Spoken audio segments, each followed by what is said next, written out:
Amis du jour, chalutations. Pour les petits nouveaux, moi c'est Sekhmet et je vous souhaite la bienvenue dans mon podcast littéraire. Dans mon émission, je vais tenter 3 fois par semaine de vous donner envie de découvrir des livres de tout poil, récents et moins récents. Alors, si ça vous tente, c'est par ici la suite.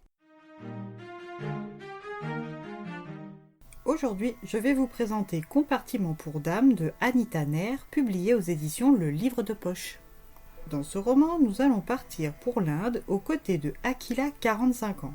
Cette quadra est célibataire, sans enfants, sans foyer, sans famille propre.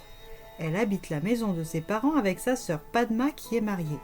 Elle travaille au centre des impôts depuis qu'elle est devenue, en sa qualité d'aînée, la chef de sa famille au décès de son papa. Mort dans l'exercice de ses fonctions, son père lui a fait un dernier cadeau.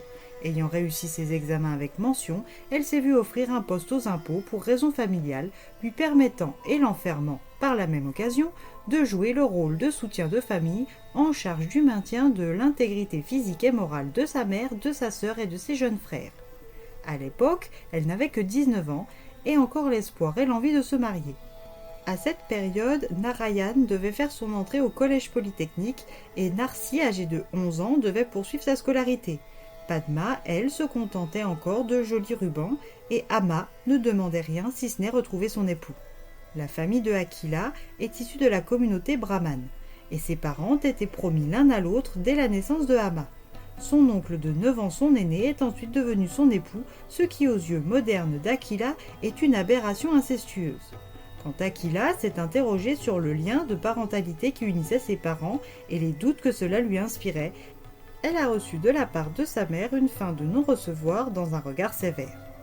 Vilaine fille, moderniste dans sa vision des relations amoureuses et maritales, Akila n'a jamais trouvé chaussure à son pied, ni reçu quelconque proposition, d'où son actuelle situation.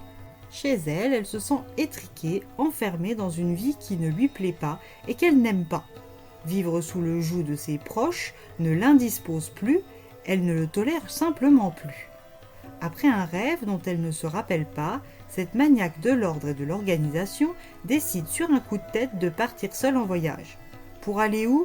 Elle ne le sait pas encore. Pour y faire quoi? Elle l'ignore. Mais elle sent que c'est ce qu'elle doit faire, fuir son foyer oppressant et opprimant. En arrivant au travail, elle a demandé à sa collègue et amie Niloufer de lui réserver une place de train pour le soir même. Chez elle, elle a prétexté une mission de dernière minute confiée par son travail. Et au bureau, elle n'a pas eu à se justifier car son amie n'est pas d'une curiosité malsaine et maladive. Sur sa pause déjeuner, elle sait que son train est pour 20h30 et elle laisse son esprit vagabonder loin de Bangalore.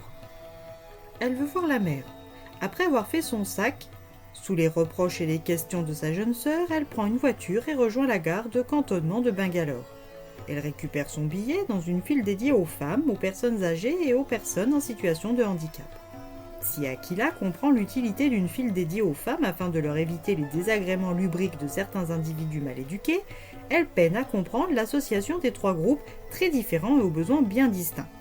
Cette interrogation mise de côté, elle se rend au quai, supposé se situer au niveau de la 11e voiture depuis la locomotive, pour y attendre la voiture S7 du Kanyakumari Express.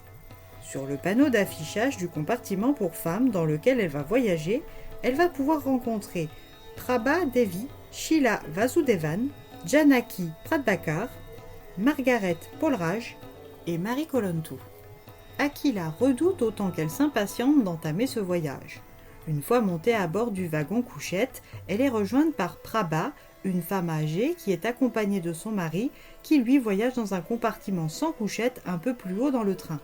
De Janaki, une femme au foyer, de Margaret, une prof de chimie, mariée au principal de l'école où elle enseigne, et une inconnue austère qui fait comme si personne n'était dans le même wagon qu'elle.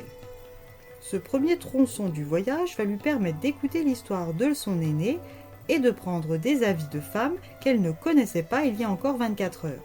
Cet anonymat va lui permettre de s'ouvrir sans tabou sur ses doutes, ses certitudes et ses avis concernant sa place dans la société et dans le monde. L'arrivée de Sheila et de la trentenaire Marie Kolontou va compléter sa quête de réponse.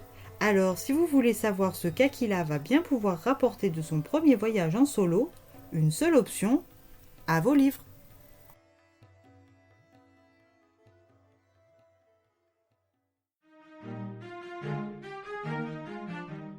Au travers des yeux de ces femmes, c'est un roman qui nous montre la rudesse de la vie en Inde et la difficulté d'y trouver sa place en dehors des rôles autorisés de mère, d'épouse et de veuve ou de vieille fille. Une jolie plume à découvrir. Et bien voilà, j'en ai fini pour aujourd'hui. J'espère que cet épisode vous aura plu et vous aura donné des nouvelles idées de lecture. Si vous souhaitez découvrir d'autres petits bonbons littéraires tout droit sortis de ma bibliothèque, je vous retrouve le jeudi 4 juin prochain pour un nouvel épisode. Et si d'ici là je vous manque de trop, vous connaissez le chemin sur Instagram, @leslecturesdeSekhmet. Sur ce, chalut les amis, et à la prochaine.